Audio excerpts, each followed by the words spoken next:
সারা জীবনের সঞ্চয় দিয়ে গড়ে তোলা স্কুলটি বুলডোজারে গুড়িয়ে দিয়ে ধুলায় মিশিয়ে দেয়া হলো একজন বাবার স্বপ্ন, একটা গ্রামের ভবিষ্যৎ আর কয়েকশো শিশুর কান্না। আজ যদি একটা স্কুলকে গুজব তুলে ভেঙে দেয়া যায়, তাহলে কাল কার স্বপ্ন ভাঙবে বুলডোজার? মধ্যপ্রদেশের বেতুল জেলার ধাবা গ্রাম, যেখানে 3টি মাত্র মুসলিম পরিবারের বাস, সেখানে আব্দুল নাইম নামের এক ব্যক্তি দেখেছিলেন এক মহৎ স্বপ্ন। নিজের জীবনের তিল তিল করে জমানো 20 লক্ষ টাকা দিয়ে তিনি গড়ে তুলেছিলেন একটি স্কুল। উদ্দেশ্য একটাই, গ্রামের অবহেলিত শিশু এবং পাশের আদিবাসী জনপদগুলোর ছেলেমেয়েরা যেন শিক্ষার আলো পায়। নার্সারি থেকে 8ম শ্রেণী পর্যন্ত মানসম্মত শিক্ষার এই প্রতিষ্ঠানটি ছিল নাইমের সারা জীবনের সঞ্চয় আর আবেগের ফসল। কিন্তু গত 13ই জানুয়ারি সেই স্বপ্নের উপর নেমে এলো প্রশাসনের বুলডোজার। যে মানুষটি নিজের জমি এবং নিজের উপার্জনের শেষ সম্বলটুকু বিলিয়ে দিয়েছিলেন গ্রামের উন্নতির জন্য, তাকে দেওয়া হলো চরম প্রতিদান। স্রেফ কিছু ভিত্তিহীন গুজব আর অভিযোগের ভিত্তিতে দাবি করা হলো এটি একটি অবৈধভাবে পরিচালিত মাদ্রাসা।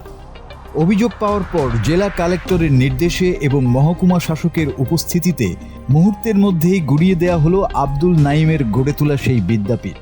অথচ সেখানে দূর দূরান্ত থেকে শিশুরা আসতো স্কুলে পড়ার আশায়।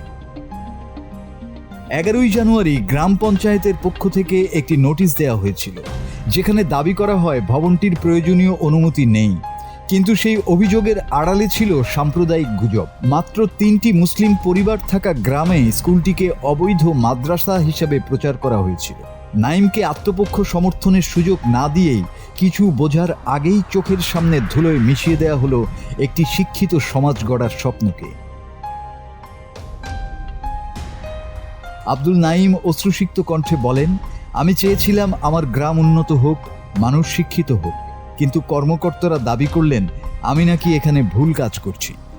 अपना तहसील लेवल पे जो आरसी सर वगैरह जो आते हैं रिक्वेस्ट की सर मेरा आवेदन निरस्त कर देना है। मैं स्कूल में खुल रहा हूँ, मैं समिति भी बंद कर रहा हूँ, कुछ बस मेरा भवन बचा दीजिए। मेरे भवन को मैंने बहुत मेहनत से बनाया, ऐसे जोड़ तोड़ करके भवन बनाया, तो मुझे भवन छोड़ दिया जाए। बाकी मुझे कोई दिक्कत नहीं, मैं कोई आज से कोई स्कूल नहीं खोलता, कुछ नहीं करता। जो भी मुझे विचार था कि गाँव के लिए कुछ करूँ, वो भी नहीं कर रही। এটি কি কেবল একটি অবৈধ স্থাপনা উচ্ছেদ, নাকি একজন সাধারণ মানুষের শিক্ষা বিস্তারের স্বপ্নকে পিষে ফেলা? যেখানে সরকার শিক্ষার প্রসারে কথা বলে, সেখানে একজন ব্যক্তি যখন নিজের সবটুকু দিয়ে শিশুদের হাতে কলম তুলে দিতে চাইলেন, তার প্রতিদানে তাকে দেয়া হলো ধ্বংসস্তূপ। আজ ধাবা গ্রামে সেই স্কুলের জায়গায় শুধু পড়ে আছে ভাঙা ইটের স্তূপ আর অসংখ্য শিশুর অনিশ্চিত ভবিষ্যৎ।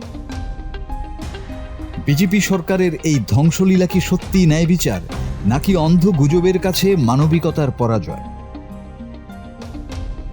মাসুদ হাসান, বাংলা টিভি।